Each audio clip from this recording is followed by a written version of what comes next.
Joe Biden has finally been anointed and is sworn in as president.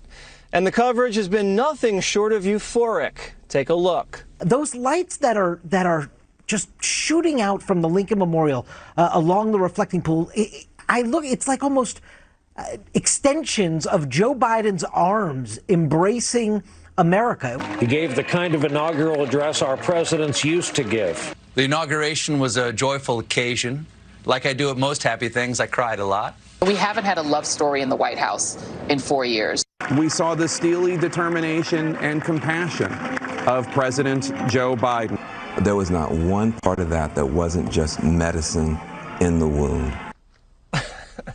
That fawning is so over the top that the partisan press is getting called out by their own biased colleagues. A liberal Washington Post columnist says the Biden TV coverage is embarrassingly complimentary at times. And Politico is calling on the media to tone down the Biden adulation. Now, despite the abundance of praise, the White House is planning to shield the new president from the press. Axios is calling it the Biden Protection Plan. His staff wants to limit when and where he can speak freely and off the cuff.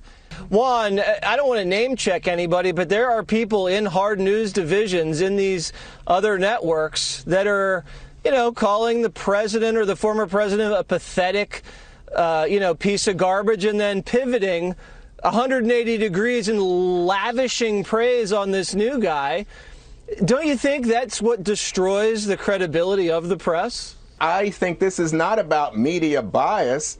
I think, to the contrary, I think this is about the press accurately reporting on Joe Biden's uplifting message of unity in his inaugural address. One way to get good coverage, right from the start, don't say that you had the largest inaugural crowd ever and know that it's not true.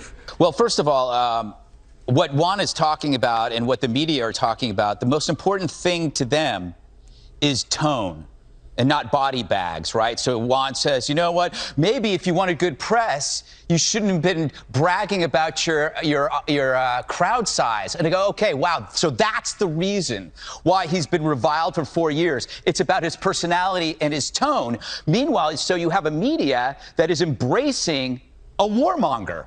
But they reviled the peacenik, which is Trump. Trump is a pacifist because he's greedy about blood and treasure. So he didn't want any wars. But you see this progressive liberal press fawning over a warmonger who's just sent troops to Syria. So the war machine is back in business. And what is this? It begs the comparison. You're seeing the next phase in media reportage. The next phase where the media now writes about the media under Trump, as though they're looking back at a war. Like they were the war correspondents who were up all night, not because soldiers were dying, but because of the tweets. Oh, the tweets and Trump lying about his crowd size. Thank God he's gone. I'd much rather have the warmonger. Now, despite all of the fawning praise for Joe Biden, Juan left out a poll, I think it was Rasmussen, that showed that his ratings are less than Trump at this time in 2017. He's under 50. So his approval rating, Biden's approval rating, should be about 80 to 90%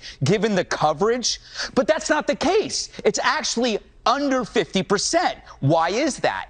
Well, you cannot unify a country when you smear half a country as domestic terrorists or racists and talk about a white supremacy movement in which you cannot even identify who the leaders are. And then what happens is you have an American public who now realize that this uplifting message is a frickin' lie.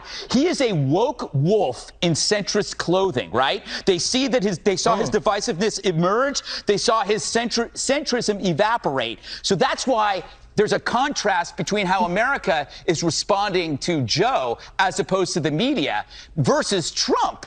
Trump understood his audience and said, screw you, media. Biden's doing the complete reverse. He's saying, screw you, America, with the pipeline, with Syria, and he's doing exactly what the media wants. That's the reversal that is going to really, really hurt the Democratic Party.